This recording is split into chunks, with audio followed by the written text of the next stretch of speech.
The expectations call for the ADP numbers to be up 95,000 for the month. Right now, seeing the number actually show a decline in jobs, down 33,000. Every once in a while, the sycophancy of Fox News really shows. It really rears its ugly head. And what I'm getting ready to show you is rare only in that it doesn't show itself as blatantly as this. But before I share this with you from Maria Bartiromo, she was announcing the job gains that they were going to celebrate. Fox News spends a lot of their time bootlicking Donald Trump, cheerleading Donald Trump, if you want to be the most fair and charitable that you could possibly be, hoping the best for our fascist concentration camp setter-upper, Donald Trump. And economically, that's kind of Maria Bartiromo's role, right? They didn't do this during Biden's administration. I mean, here's a headline from CNN. Biden's economic legacy, historic wage gains, investment and job growth, but marred by inflation. Maria Bartiromo used to just lament having to give good news about Joe Biden's job growth under the job growth of the United States under Joe Biden's presidency. This is just how many bad months she had related to job growth. The labor market during the Biden administration was nothing short of historic. Through December, the U.S. economy added jobs for 48 consecutive months, tying the second longest period of employment expansion on record, according to the Bureau of Labor Statistics data that goes back to 1939, right? So Donald Trump's been on the job for what, 6 months now? Actually, this is job growth through May. So it's actually only like 4 months because we're not giving him credit for the end of January 20th at noon is when he became president. So he's not responsible for that. He's responsible for everything after that, right? So Maria Bartiromo just a couple hours ago on her show was getting ready with Senator Kramer, Republican, getting ready to celebrate and cheerlead for Donald Trump with their little pom-poms. Woo! We're expecting like 100,000 new jobs, robust growth for Donald Trump. And as she's reading the numbers come through in this pregnant pause, oh, it's going to be great. She's actually not 100,000 gained, 33,000 lost. And it is the greatest pivot and subject change that you will have seen certainly in the last few weeks. Watch this, the melting disappointment from Maria Bartiromo as she's having to change the subject. Of course, President Trump is talking about this bill leading to growth in the economy. We are waiting any moment now to get the jobs numbers for the month of May. The expectations call for the ADP numbers to be up 95,000 for the month of June, rather. It's the June jobs data. And we'll, of course, right now, seeing the number actually show a decline in jobs, down 33,000 on ADP. The bill includes $25 billion for the Golden Dome, the missile defense system. Senator, you introduced a bill supporting the construction of that system. I want to get your take on defense and whether or not that. The expectations were 95,000 jobs for the dear leader, only to be cut short by over 75,000 off the mark, right? Or 128,000. I'm not a math guy. You see, Donald Trump set this up earlier in the day at 7:38 a.m. He posted this on Truth Social. Nobody wants to talk about growth, which will be the primary reason that the big, beautiful bill will become one of the most successful pieces of legislation ever passed. This growth, he says in all caps, has already begun at levels never before seen. Or never seen before. I'm not going to read the rest of it because it is just nonsense from the idiot brain of an idiot president who is now decimating the United States economy, decimating the stock market with the tariffs and everything else. A few minutes later, Maria Bartiromo with a small panel of experts, they did their best to spin this bad news into some kind of a good outlook for Donald Trump, to give him some credit for something. And it is just chaos, because there's no way to spin the facts. There's no way to spin losing 33,000 jobs when you expected 95,000 gained. Watch this from later in the show. Trump would like to sign this right before the July 4th holiday to celebrate freedom and independence. John, we are 30 minutes away from the opening bell for a Wednesday in a holiday-shortened week. Your thoughts? Well, our big surprise today had to be that ADP report on private sector employment. That was down by 33,000 jobs. The labor market is softening. It's flattening out. And that tells me that companies can go ahead and increase prices in response to higher tariffs, but I don't think that consumers are going to respond positively. They'll pull back on spending, so any increase by inflation because of tariffs will be quite limited. Ultimately, tariffs may do more to increase federal revenues, reduce the federal deficit, than to add to price inflation. And of course, all this adds up to lower than expected interest rates by the end of this year. Yeah, great point. Markets have turned negative now 30 minutes before the open on the heels of that weaker than expected June ADP report. That's why President Trump keeps talking about growth, Ashley. John, you just mentioned, people will have to raise prices. Not in Mamdani's New York, Ashley. No. Not if the government is running the grocery stores. The expert says he doesn't think consumers are going to react positively to higher prices, but thankfully, the dear leader will get lower interest rates. I mean, this is the kind of thing that Republicans act like doesn't exist on Fox News. This is certainly the kind of thing that executives at Fox News act like doesn't take place. We are just shooting them straight, right down the middle, fair and balanced, they say. Come on.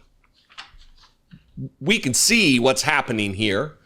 We also see what's happening to the United States economy, and it's Donald Trump's actions that have led us here.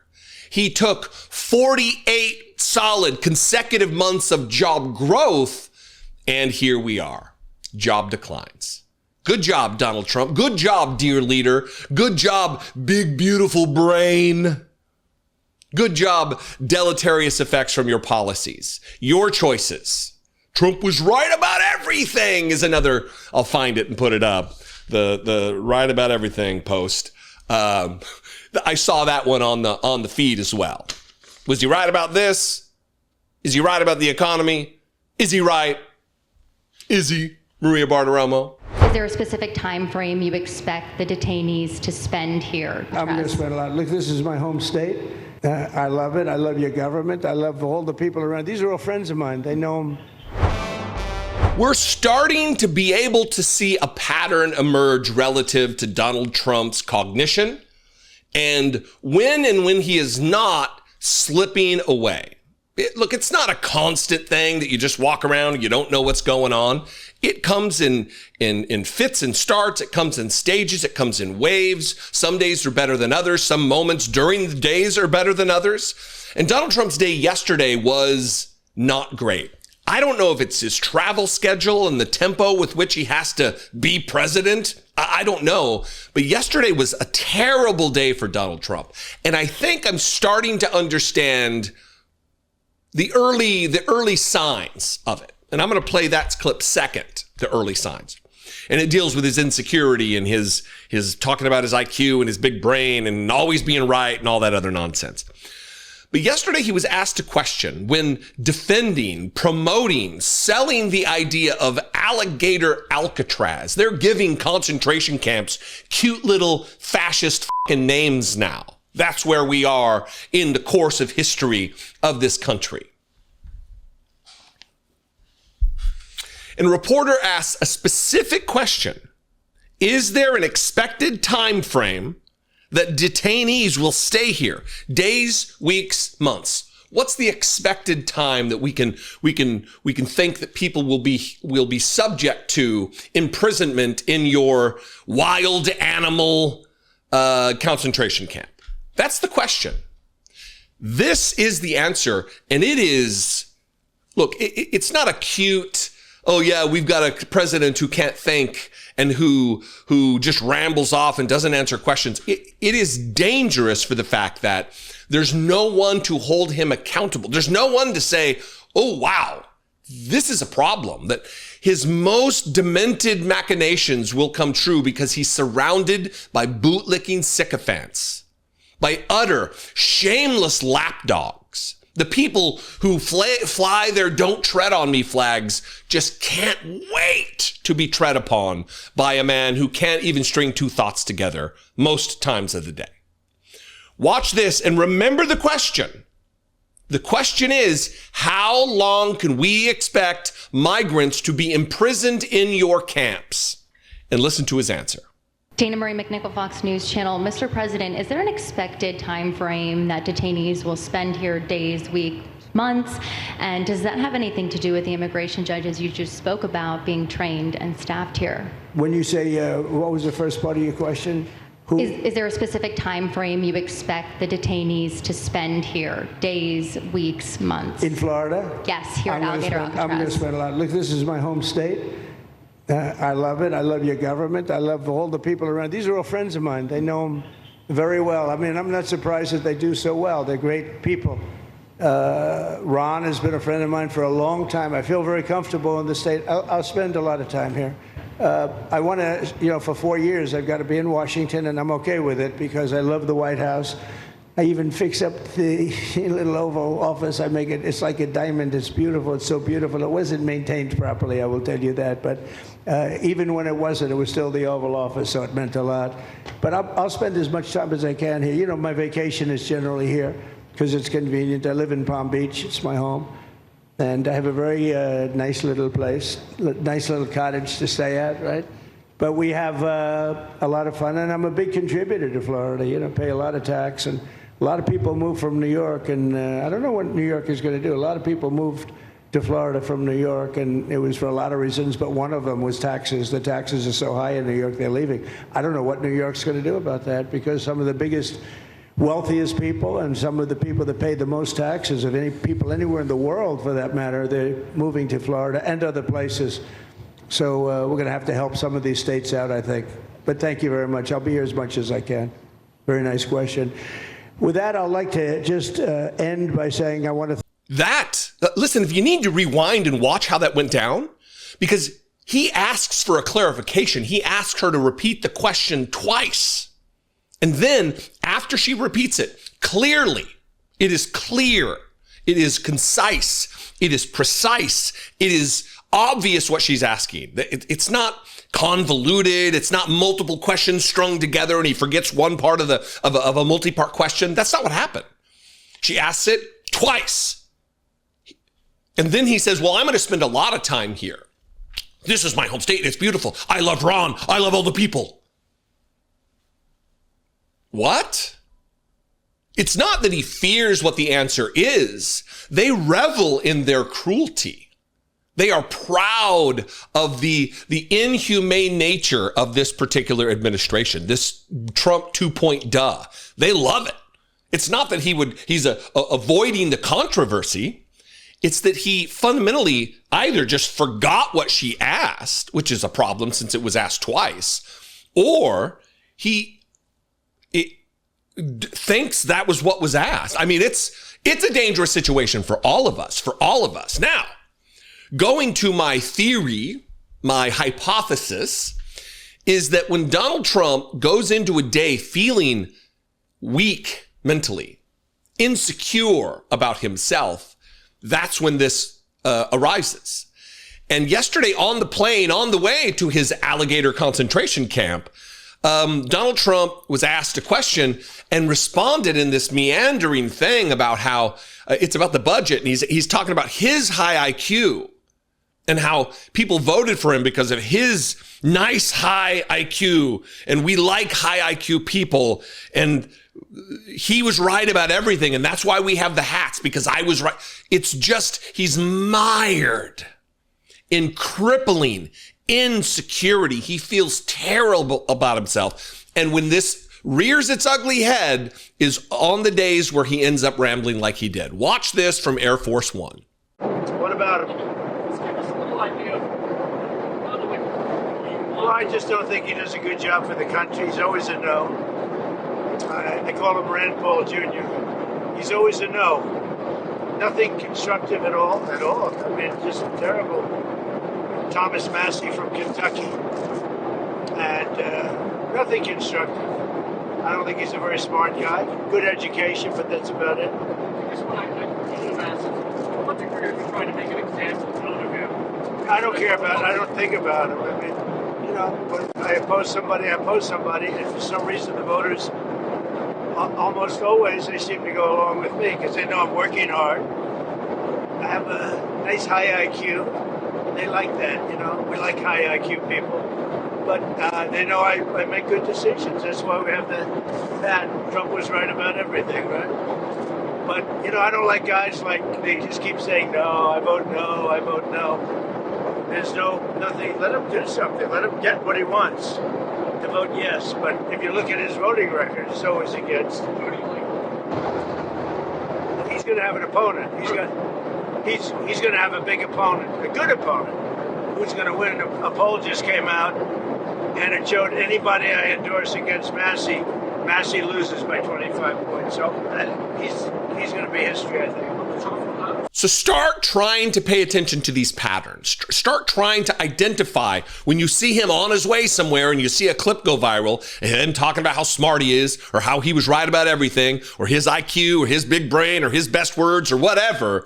It's likely going to be followed by one of these demented moments where he rambles off like an old addled grandpa who can't string two thoughts together. And this is all a problem for us. Look, a lot of people criticize, you shouldn't be talking about this. This is his own health concern. When I talked about the possibility that he has a catheter, this is his own private information. No, the it's not. This is public information. He is the president of the United States of America with access to the nuclear codes. We elected him to do a job, the most important job, the leader of 1/3 of our co-equal branches of government. We deserve to know. We have a right to know where he is and what's going on with this. Anyway, what do you think? I've got construction going on again outside. I don't know if you can hear it. Can you hear the truck backing up? Jeez, nightmare some days. Your message to communist Zorhan Mandami. Well, then we'll have to arrest him. In order to sell Donald Trump's fascist message and agenda to America, he has now altered the fundamental makeup of the press corps, and he is followed around by MAGA journalists, MAGA personalities. Benny Johnson is who we're going to talk about today. Benny Johnson, a man you may remember from the controversy during the campaign that he was paid massive amounts of money, hundreds and hundreds and hundreds of thousands of dollars from Russia, along with Tim Pool and a bunch of other conservative fascist dipshits. But he is now following the president around, asking questions, teeing him up for questions about deporting citizens and people being communists or not, while taking money from Russia. Before I get to this question, here's a headline and 2 paragraphs from NPR. How Russian operatives covertly hired U.S. influencers to create viral videos. Benny Johnson said he had been pitched by a media startup and had negotiated a standard arm's length deal, which was later terminated. His most recent video on Tenet's Media's YouTube channel is from August 29th. And then here's the kind of money that we're talking about here. This is the kind of money that was poured into his pockets, into his bank account, so he could propagandize for Russia. And now he's saddled up to the president of the United States, being allowed access to ask questions, right? So look at this. One influencer of the group and this is probably the same deal across the board here since it's Russian money. One influencer was paid $400,000 a month and a $100,000 signing bonus and an additional performance bonus in exchange for 4 videos a week. 4 videos a week. I do between 4 and 7 videos per day on this channel. He was being paid $400,000 a month for 4 videos a week. Not even one a day. Not even one a day. So Benny Johnson, the Russian money Benny Johnson, asked Donald Trump about the deportation of American citizen and Democratic nominee to being mayor of New York City, Zoran Mamdani. And Donald Trump's answer is very scary. Mr. President, your beloved New York City may well be led by a communist soon, Zoran Mamdani, who in his nomination speech said he will defy ICE and will not allow ICE to arrest criminal aliens in New York City. Your message to communist Zoran Mamdani. Well, then we'll have to arrest him. Look, we don't need a communist in this country, but if we have one, I'm going to be watching over him very carefully on behalf of the nation. We send him money. We send him all the things that he needs to run a government. And by the way, they get about 3 times what you get, Ron. If you look at the per capita, Florida gets 1/3 of what New York gets in terms of the numbers. Why don't you give us those numbers?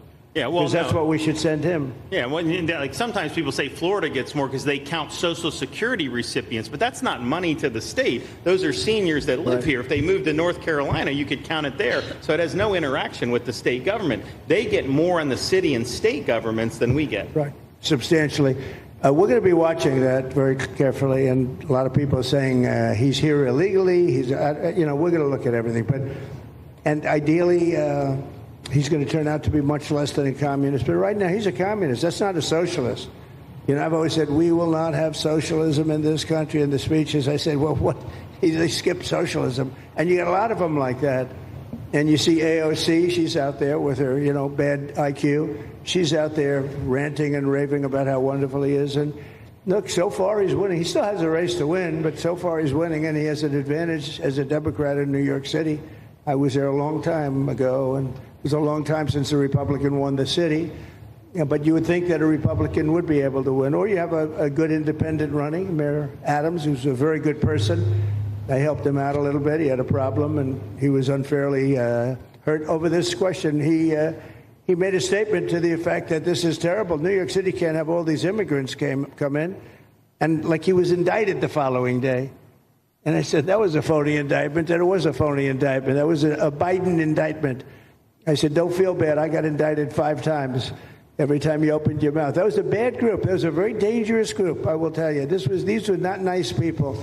That was the only thing they could do. They had no policy. They had no skill. They had no anything.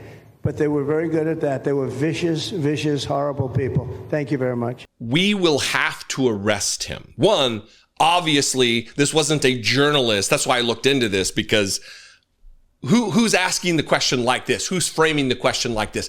Even Fox News wouldn't be as shameless and undignified and sickeningly propagandistic to ask a question in that manner, to frame it. Even Peter Doocy wouldn't stoop that low, right?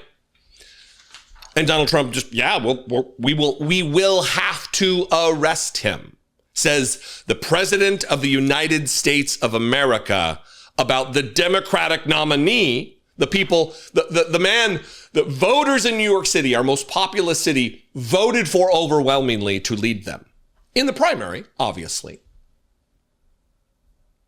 Now he's talking about independent Eric Adams, his good friend that he admits he helped out to get out of his problems. He almost slipped up and didn't even add the part at the end about he was wrongfully blah, blah, blah. Yeah, bribery. He's a fraud. Anytime Donald Trump talks about a witch hunt, whether it's about himself or one of his corrupt crony pals, you know.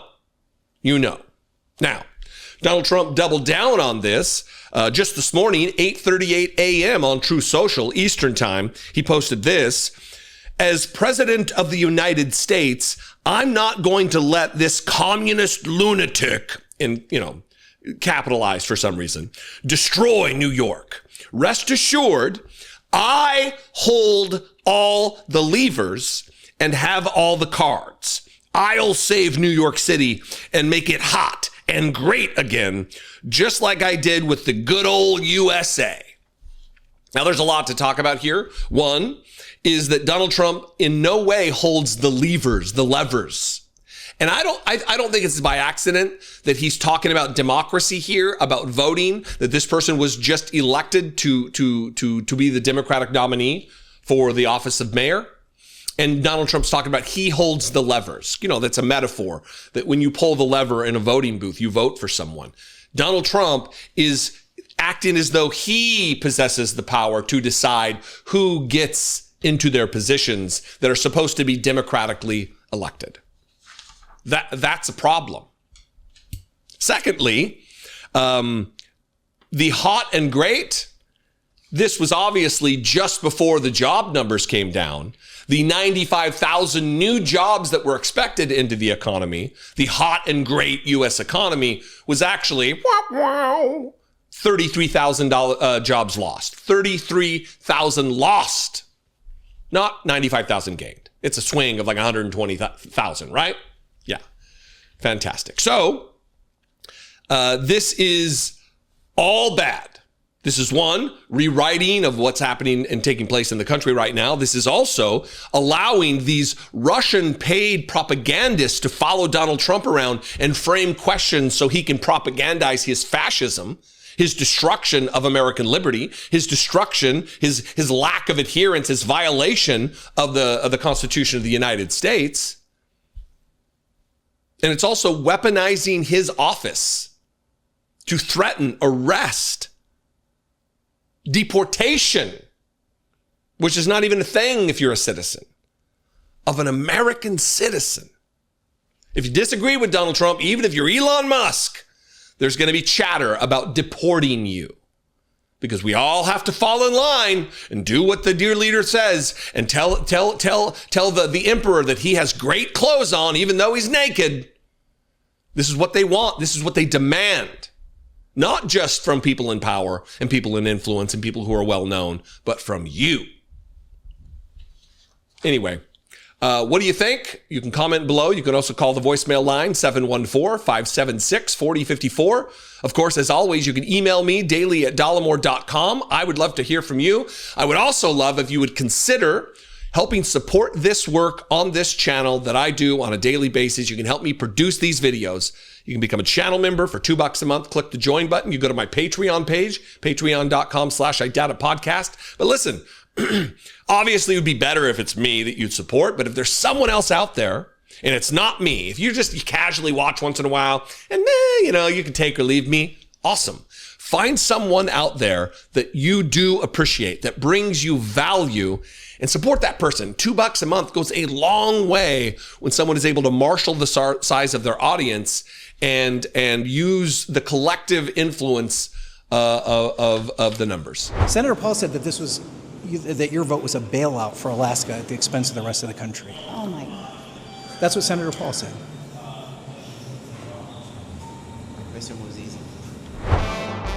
This budget bill that was passed it was passed by the House, sent to the Senate. The Senate made changes to the bill, and a bill that gets passed by both houses and sent to the president's desk has to be the same bill that was passed by both houses. So they've now sent it back to the House for rewriting or matching, and then it might have to go back to the Senate. We'll see if there's any changes made.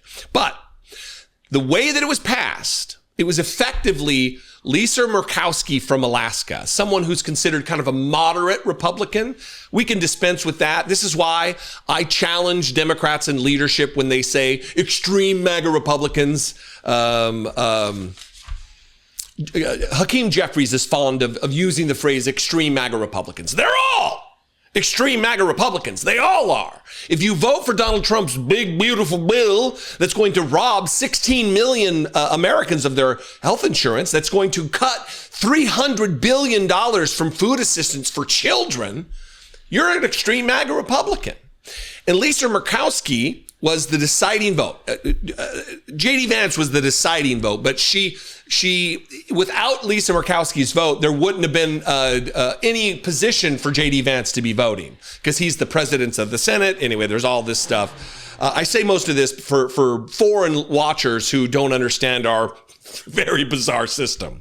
So Lisa Murkowski, I'm going to read this headline from CNBC and kind of her reasoning for voting for it, because she got carve-outs. She got the things that apply to the rest of the United States, she worked into the bill that don't apply. Not all, some of the dangerous stuff, she got a time limit on. Rather than just voting no on the whole thing because it's dangerous and it's going to hurt Alaskans, she had carve-outs for like a little bit of time and then acts like she really is a champion for the people of Alaska. Here's the headline from CNBC. GOP Senator Murkowski cast crucial vote on Trump's mega bill after getting key carve-out. Bullet point 1. Murkowski of Alaska cast a crucial vote for President Donald Trump's massive tax bill, putting Senate Republicans over the top to pass it with a tie-breaking vote. That's the J.D. Vance element of it I was talking about. But before she voted yes, the senator secured a key carve-out for her state, exempting Alaska from strict new food stamp rules for 2 years. And then finally, do I like this bill? No, but I tried to take care of Alaska's interests, she said. Now, Rand Paul has been a critic of this. Rand Paul, there's one thing you can guarantee him, well, not even guarantee, he's still, a MAGA clown, a bootlicking sycophant for Donald Trump, but he is a no on this bill. There's a few, notably from Kentucky. I don't know what's in the water there with some of their elected officials, but Thomas Massie in the House, also from Kentucky, also voting no. This is what he had to say. And then it sets me up for playing this clip of Ryan Nobles from CNN, who tracked her down in the hallway and had a conversation with her where she pauses, stopped, and I don't know if her brain glitches out or she's like trying to man up on him and challenge him. What are you going to do? She stares him down for 10 seconds before she says a word. But his question is directly in response to, predicated on the statement of Rand Paul about this carve-out. And this is what Rand Paul said. Here's the quote. There was a time in which they had to make a decision, dealing with me and reducing the debt ceiling or giving pork and subsidies to Alaska. They meaning Republican leadership, chose to add more pork and subsidies for Alaska to secure that. That's what he said. And that's where this clip jumps off, where Ryan Nobles from CNN is asking Senator Lisa Murkowski, the non-extreme MAGA Republican who just passed on. This could have been ended right here. But instead, she chose to vote yes. And now she's ashamed of it, trying to run away, but she couldn't. Here's Ryan Nobles asking about this. Senator Paul said that your vote was a bailout for Alaska at the expense of the rest of the country. Oh my God. That's what Senator Paul said. Question was easy. Senator, we've got the... I didn't say it, ma'am. I'm just asking for your response. My response is I have an obligation to the people of the state of Alaska. And I live up to that every single day. I fight for my state's interests, and I make sure that Alaskans are understood. I work hard to take care of a state that has more unique situations, more unique people, and it's just different. And so when people suggest that federal dollars go to one of our 50 states in a, quote, bailout, I find that offensive. I advocated for my state's interests. I will continue to do that, and I will make no excuses for doing that. Do I like this bill? No, because I tried to take care of Alaska's interests. But I know that in many parts of the country, there are Americans that are not going to be advantaged by this bill. I don't like that.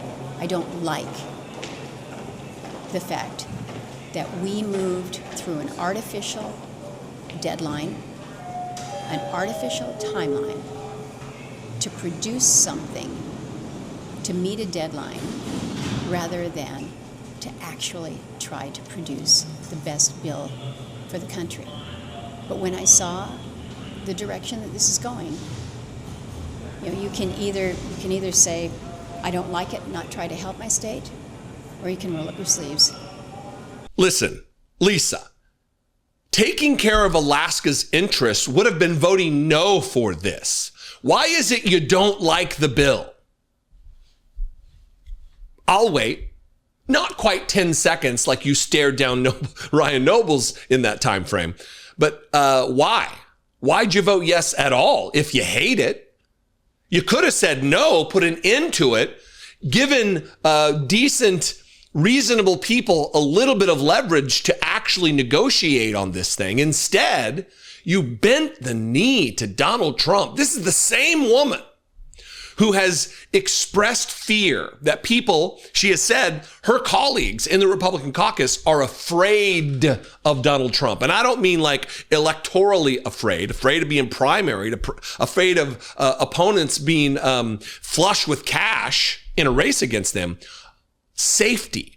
Their families are afraid. They are afraid for the safety and well-being of their family to go against Donald Trump. And here she is. A coward. Staring down in some weird intimidation tactic a CNN journalist, while acting like she did the right thing for her state, and while admitting that she hates the bill that she voted for that is absolutely going to harm Alaskans. So for 2 years, the SNAP benefit, the $300 billion cuts to SNAP benefits, food stamps, children will be harmed. Hungry kids will be harmed. But only for 2 years, they get a carve out. And then after that, yeah, you know what? See you later. Be hungry, kids. Is that benefiting Alaskans? Lisa Murkowski? Ghouls. These people are disgusting perverters of the American system. And they know what they're doing. She knows what she's doing. And the money spigot remains on. She's safe for another election cycle until she steps out of line for Donald Trump. And this might not even save her anyway. Are they not aiding and abetting in the law breaking? Are they not responsible for obstructing justice? Yes, absolutely. I believe, in my opinion, that they are. Kristi Noem, Donald Trump, and the rest of these Republican ghouls who are giddy over their mass deportation effort. They are excited beyond excitement over their alligator, wild animal, concentration camp in Florida that they just toured and talked about. And it's just, we're in the worst possible timeline. Absolutely. Kristi Noem standing next to Donald Trump with campaign gear on. She's the Secretary of Homeland Security, just wearing her Make America Great Again campaign hat. Donald Trump, you're not running for office again, brother, right? I mean, that would violate the Constitution that everybody has sworn an oath to, but it doesn't matter, right? So yesterday she was asked about this icebreaker, ice block app. I keep saying icebreaker in my head. It's ice block that I just downloaded. I mean, look, if there's anything that comes out of this, it's very likely going to be the Streisand effect. They've Streisand affected this. People are now going to know about this ice block app. They're going to go on their phones. They're going to use it to report where ICE is in their neighborhoods. And I don't know whether I should play the clip of her talking about it or promote the app, because I'm not afraid of being prosecuted for not breaking the law. It's a legal app that's available on the App Store. You don't break any laws. You're not impeding law enforcement, whatever. You're just saying, hey, here's where they are. Avoid this area if you don't want to deal with the traffic jam that they might create, the chaos that they create in your community, for whatever. Let's do this. Let's play the clip of her being asked about it and her signaling that they plan to prosecute CNN for running a news story about IceBlock, this app, and what it does. Anyway, here she is next to Donald Trump, who gets his little jab in there about they're also going to prosecute CNN for reporting incorrectly about his attack on Iran. Jesus. Bizarre. Anyway, watch this, and then we'll deal with the rest of this. And Madam Secretary, CNN yesterday pushed an app that lets you track where ICE agents are. Tom Homan was saying that perhaps CNN should be prosecuted for that. That's obstruction of law enforcement. Your response? Yeah, we're working with the Department of Justice to see if we can prosecute them for that, because what they're doing is actively encouraging people to avoid law enforcement activities, operations, and we're going to actually go after them and prosecute them with the partnership of PAM if we can, because what they're doing we believe is illegal. And they may be prosecuted also for having given false reports on the attack in Iran. Yes. They were given totally false reports. It was totally obliterated, and our people have to be celebrated, not come home and say, what do you mean we didn't hit the target? We hit the target first. You know, the pilots came home and they said we hit the target first. So they may be very well prosecuted for that. What they did there we think is totally illegal. Okay, let's go. That wasn't it, though. Later in the day, she went on with Hannity, who had just finished a conversation with Pam Bondi, and Kristi Noem expressed her excitement that the Attorney General, the leader of the Department of Justice in the United States, was seriously looking into prosecuting CNN for promoting or reporting. It's not promoting, it's reporting on the existence of this app. Watch her, and then we'll get to the app. Kristi Noem is with us. Okay, 700% increase against agents, and you've got groups that are, and I had Pam Bondi on about this last night, they are warning people, are they not aiding and abetting in the law breaking? Are they not responsible for obstructing justice? And she was very open to looking into the criminality of it, or potential criminality of it. Yes, absolutely. I believe, in my opinion, that they are. And that's why I'm so thrilled that Pam is willing to be proactive and go after those individuals that would perpetuate this kind of activity against our law enforcement officers, these ICE agents. So if you're curious about this app, here is what predicated all of this. Here is John Berman talking to a CNN reporter about the ICE Block app. They go into a little bit of detail about what the app is, how it works, and what the intent was behind its design. No criminal activity here, zero illegal activity at all. Yet this fascist government either wants to threaten through intimidation, criminal prosecution, or they're really going to seek prosecution for something that is not in any way, shape, or form a crime. Here's that CNN hit. Trump administration steps up ICE raids and mass deportations. One tech developer is pushing back with an app designed to track ICE activity in real time. It's called ICE Block, and it's controversial to say the least. CNN's Claire Duffy is with us now. How does this work, Claire, and what are the legal implications? Yeah, John, I talked with Joshua Aaron, who is the longtime tech worker who developed this platform, and he said he really wants it to be an early warning system for people about the location of Immigrations and Customs Enforcement officers. So he says he does not want people interfering with those officers' activity, but he does want people to be able to avoid them altogether if they want. So you open the app, it looks like a map, and users can tap the map to report an ICE sighting in their area, and then everybody who uses the platform within 5 miles of that sighting will get a push alert. This is a free iPhone app. It is anonymous. Aaron says he doesn't collect any user data. And what I think is really interesting about this in this moment is we've seen so many of the biggest leaders in tech supporting President Trump. But Aaron is sort of an example of the fact that there are people within the tech industry who are really resistant to Trump's policies. I asked him what he would say to those tech leaders who, for example, were at the inauguration. Here's what he told me. Take a listen. I understand that you have shareholders to report to. I understand that you have employees that need their paychecks. But at what point do you say enough is enough?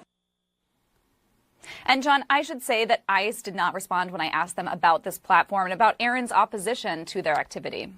Now look, I went this morning and downloaded this app, because I will not be, listen, maybe it's a personality flaw. It very likely is, but you're not going to intimidate me. You're not going to threaten prosecution if I download an app. It's in the App Store. I went on my phone and downloaded it, and I plan on using it. This is from their website, IceBlock. IceBlock is an innovative, completely anonymous crowdsourced platform that allows users to report Immigrations and Customs Enforcement, ICE, activity with just 2 taps on their phone. In recent years, ICE has faced criticism for alleged civil rights abuses and failures to adhere to constitutional principles and due process, making it crucial for communities to stay informed about its operations. Modeled after Waze, but for ICE sightings, the app ensures user privacy by storing no personal data, making it impossible to trace reports back to individual users. Available exclusively for iOS devices, IceBlock empowers communities to stay informed about ICE presence within a 5-mile radius while maintaining their anonymity through real-time updates and automatic deletion of sightings after 4 hours. So you do you, audience. But if you have an iPhone and you have access to the App Store, just search IceBlock, just like I did on my phone, and you can download it. I, for one, will not be intimidated. I will not stand for being threatened. I'm not breaking the law by having the app. I'm not breaking the law by talking about the app. I'm not breaking the law by promoting it to you and telling you to download it. If you have the same personality defect that I have, go download the app. They're not new to our country. They're old to our country. Many of them were born in our country. I think we ought to get them the hell out of here, too. You want to know the truth. So maybe that'll be the next job that we'll work on together. While touring Donald Trump's alligator Alcatraz, his concentration camp within the borders of the United States. No shocker that it sprung up in Florida first. I mean, it was a competition. Is it going to be Texas? Is it going to be Florida? Where's the concentration camp first going to be opened in the United States under Donald Trump? Well, Florida won. And yesterday they toured it, celebrating it, making jokes about it, laughing about it. And Donald Trump sat for a little press conference where he did not miss a moment to talk about deporting, not a thing for United States citizens, but deporting American citizens. Like, I want to say this before I play the clip. Again, to all of you out there, there's not many in my audience, I don't believe, but there's been a lot of talk about the people who shamed people like me, people like you, if you got criticized for being an alarmist, for saying, look, he's going to be coming after citizens. It's not just going to be illegal aliens. It's not just going to be migrants. It's not just going to be people who are here with protected status, foreigners. It's not just going to be that. The natural progression of this. Look, how many times do I have to read from Timothy Snyder's little pamphlet book on tyranny about anticipatory obedience and exactly what's going to take place? So these are the hallmarks of tyranny, of fascism, of authoritarianism. It's not just going to be those other groups, the others. It's going to be us. We're next. Citizens will absolutely be harmed if we don't start standing up for the most vulnerable in our communities, in our society, in our country. They'll come for us next. What's the poem? First they came for this group, and I wasn't a part of that group, so I didn't say anything. And no, they came for this other group, but I wasn't part of that, so I didn't say anything. And next they came for me. I'm very much brutalizing the exact verbiage of the little poem, the little saying. But it's true. We're next. And they're signaling that we are next. Here's Donald Trump sounding the clarion call about how he's ready to deport United States citizens. I'd like to say, a little controversial, but I couldn't care less. We have a lot of bad criminals that came into this country, and they came in stupidly. It was an unforced error. It was an incompetent president that allowed it to happen. It was an auto pen maybe that allowed it to happen. And it did happen. But we also have a lot of bad people that have been here for a long time.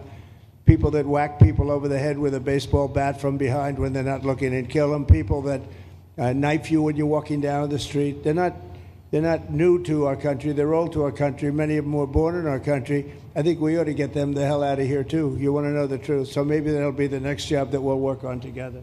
But I think getting them out, we forget about them. We had some bad accidents in New York, and they're not accidents. We also have a lot of bad people that have been here a long time. Many of them were born here. That means you're a citizen. If you're born on the soil of the United States of America, you're a citizen. According to the same document that Donald Trump swore an oath to. The same document that Stephen Miller swore an oath to. The same document that Tom Homan, Kristi Noem, the rest of these ghouls swore an oath, a solemn vow to. The 14th Amendment is not a suggestion.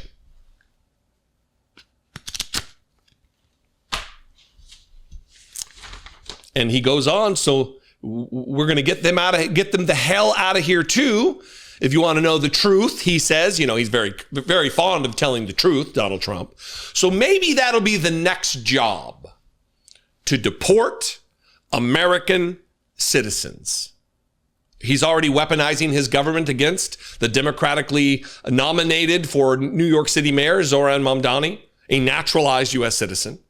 But if you think you're safe, this is where the rubber hits. If you are a native-born American citizen, you're not safe. Don't think to yourself, oh, it's just illegal aliens. They're not coming for me. You're falling into the trap of that poem wrote. Is it a poem? Whatever. The saying, the poem. Yeah, we're gonna go with poem. Don't fall into the trap of ignoring that message. Don't say, oh, they're not going to come for me. They're only coming for illegal aliens. Oh, and then you'll also fall into the trap that many actual permanent residents thought, oh, no, I'll support Donald Trump because he's only coming for the criminal illegal aliens. He's not coming for the hard-working migrant workers, the people who are actually paying taxes and contributing to society. Yes, he is. They've learned that now. Don't fall into the trap. Don't think, oh, it's just naturalized citizens, not me. Yes, it is. It's you. They're coming for all of us. If you deny the progress of his agenda, you'll be in the crosshairs too. You don't have to have a YouTube channel. You don't have to reach millions of people with a platform like this to be in the target. You don't. Take care of your neighbors. Take care of yourself by taking care of your neighbors in your community, whether you know them or not. Anyway, what do you think? I would appreciate your feedback. Very, very important stuff. The writing is on the wall. They're telling you what they're going to do. Donald Trump is signaling. So maybe that'll be the next job, deporting American citizens. Comment below. You can also call the voicemail line 714-576-4054. Of course, you can email me daily at Dollemore.com. Please help support this work. Help us grow this channel to a size that'll be harder for Donald Trump to mess with. Make sure you're subscribed. If you want to help support the work financially, become a channel member for $2 a month. Click that join button below. You can also go to patreon.com/IDoubtItPodcast. I love and appreciate you very much. Follow me on social media. You can tell me how wrong or how right. I actually do accept compliments on social media. It's usually not that, it's other stuff. But you do you. Anyway, I'm at Dollemore. I'd love to see you on social media. I'll see you next time. Be genuine. Take care of one another.